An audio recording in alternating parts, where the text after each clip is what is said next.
GoNat 2025, 13th and 14th of September, SS Convention, Shamshabad.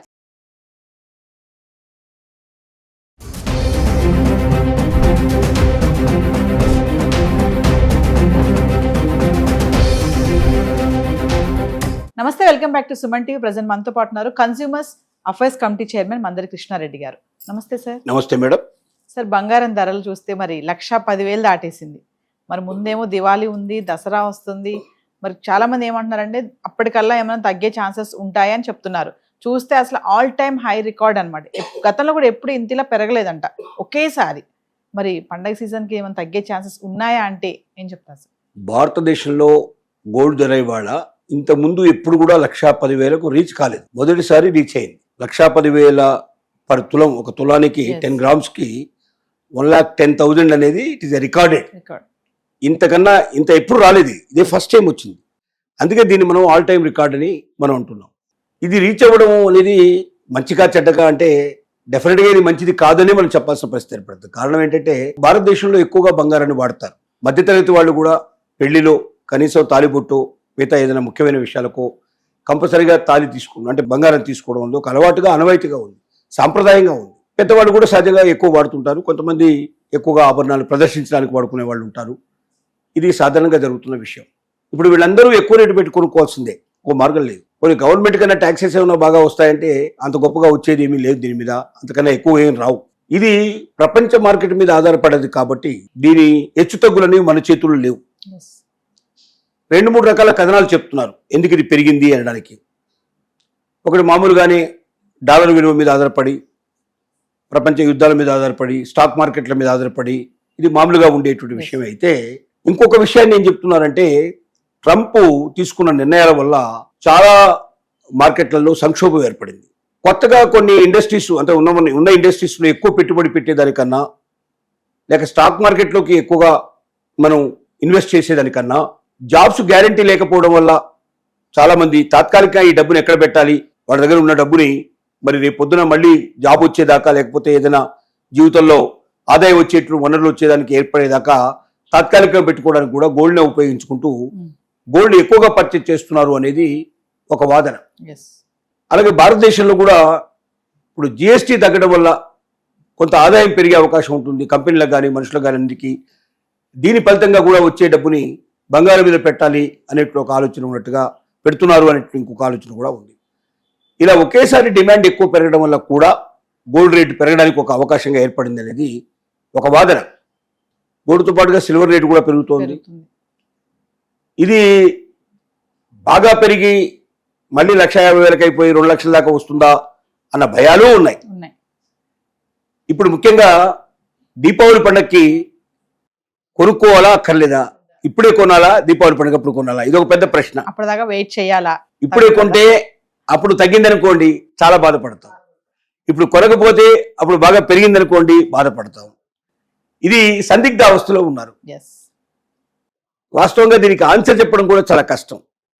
దీపావళికి బాగా పెరుగుతుందని చెప్తే తీరా కొన్న తర్వాత అది పెరగకపోతే బాధపడతారు. ఏ నిపుణుడు కూడా బంగారానికి ఖచ్చితంగా పెరుగుతుంది కానీ తగ్గుతుందని చెప్పలేడు. కారణం ఏంటంటే ప్రపంచ పరిస్థితులను బట్టి ఇది ఉంటుంది. ప్రపంచంలో పరిస్థితులు ఎప్పుడు మారుతాయో, ఎలా మారుతాయో, ఏ క్షణంలో మారుతాయో మనం చెప్పలేం. ఉదాహరణకు మనం నేపాల్ చూస్తున్నాం. మన దాకా ప్రశాంతంగా ఉన్న నేపాల్ ఇవాళ రావణ కాష్టంలాగా రగిలిపోతూ ఉంది. ప్రధానమంత్రి ఇంతకుముందు ఉన్న మాజీ ప్రధానమంత్రి ఇళ్లను కూడా కాల్చేస్తున్నారు. రాజకీయ నాయకుల్నే అంటేనే గిట్టని పరిస్థితి ఏర్పడింది సిచ్యువేషన్. అలా వస్తుందని మనం ఎలా ఊహించగలవు? నిన్నటిదాకా ఒక భద్రతగా ఉన్నటువంటి ఒక ప్రధానమంత్రి, ఒక రాష్ట్రం, ఒక రాజ్యం, ఒక సర్వాధికారం ఉండేటువంటి రాజ్యంగా ఉన్నటువంటి ఒక దేశం ఇవాళ రావణ కష్టంలాగా కాలిపోయే పరిస్థితి ఏర్పడిందంటే, మనకు ముందు బంగ్లాదేశ్ చూసాం, అంతకుముందు మనం శ్రీలంక చూసాం. ఇలా ఒక్కొక్క దేశం ఇలా జరుగుతున్నాయి. ఏ దేశంలో పరిస్థితులు ఎలా ఉంటాయో మనం చెప్పలేం. కాబట్టి ఇది తప్పనిసరిగా మనం ఏమనుకుంటున్నాం అంటే బంగారం అనేది ఇప్పుడుగా ఈ మధ్యకాలంలో కొంచెం అటుగా పెరిగే అవకాశాలు కనబడుతున్నాయి, మరీ తగ్గే అవకాశాలు, మరీ పడిపోయే అవకాశాలు అయితే లేవు. కాబట్టి డబ్బు ఉంటే తప్పనిసరిగా బంగారం కొనుక్కోవడంలో ఇబ్బంది ఏం లేదు, కొనుక్కొని పెట్టుకోవచ్చు. మరి ఖచ్చితంగా దీపావళి అంటే దీపావళికి టైం ఉంది కాబట్టి దీపావళిలోగా పడిపోయేది ఏమిటి వచ్చేది ఏమిటని మనం ఇప్పుడే గ్యారంటీ మనం చెప్పలేము. ఇంకా కొద్దిగా ట్రెండ్ చూసిన తర్వాత ఆ పని చేస్తే మంచిదేమో. ఒక వారం 15 రోజులు మనం గమనించిన తర్వాత అప్పుడు పరిస్థితిని బట్టి కొనాలా అక్కర్లేదని నిర్ణయించుకుంటే మంచిది. కానీ ఇది చాలా అర్లీ టైం, ఇప్పుడే నిర్ణయించుకొని దివాళీకో ఇప్పుడే కొనుక్కోవడం అనేది కరెక్ట్ కాదేమో అని మన ఇన్ఫర్మేషన్ మనం ఇవ్వగలిగేటువంటి అంటే ఇప్పుడున్న పరిస్థితులను బట్టి చెప్పగలిగే విషయం మనం. అంటే ఈ పెరుగుదల చూస్తుంటే సార్ ఒకవేళ తగ్గినా కూడా 1,00,000 కిందకి వెళ్ళేటట్టు అయితే కనిపించట్లేదు, 1,00,000లో ఆగుతుందేమో. 1,00,000 కిందకి అయితే పడిపోయే అవకాశం లేదు, తప్పనిగా 1,00,000 పైనే ఉంటుంది. 1,00,000 నుంచి 1,10,000 మధ్యలో తిరుగుతుంది. దాదాపు ఒక మళ్ళీ 15 రోజులు నెల రోజులు తిరిగే అవకాశాలు ఉన్నాయి. కొంచెం పెరగడం కొంచెం తగ్గడం సామాన్యంగా జరుగుతుంది. 1,00,000 కిందకి దిగదు, 1,30,000 పైకి అయితే పోదు. ఈ రెండింటి మధ్యలో ఉండే అవకాశాలే మ్యాక్సిమం మనకు కనబడుతున్నాయి. ఇది ఒక మాసం నుంచి కనీసం 2-3 మాసాల వరకు టైం తీసుకుంటుంది ఈ తగ్గడం పెరగడం అనేది. తర్వాత ఒకేసారి మళ్ళీ కొంత ప్రయాణం వెనక్కో ముందుకో ప్రయాణం చేసే అవకాశాలు ఉంటాయి. సో ఏదేమైనా సార్ పండగ సీజన్ దగ్గరకు వస్తుంది కాబట్టి కొనాలా వద్దా అనేది మాత్రం ఖచ్చితంగా మీరు అన్నట్టు కొంటే ఏంటి కొనకపోతే ఏంటి ఏది చెప్పలేము. అది కొద్ది వెయిట్ చేయడం మంచిది అంటున్నాం. మరి పండుగ అంత దూరం వెళ్లకుండా దానికి మధ్యలో ఇంకొక 10-15 డేస్ వెయిట్ చేసి పరిస్థితులు ఎలా వస్తున్నాయో రోజు రోజుకు పెరుగుతూ కనబడతాయి, తప్పనిసరిగా పెరుగుకోవడం మంచిది.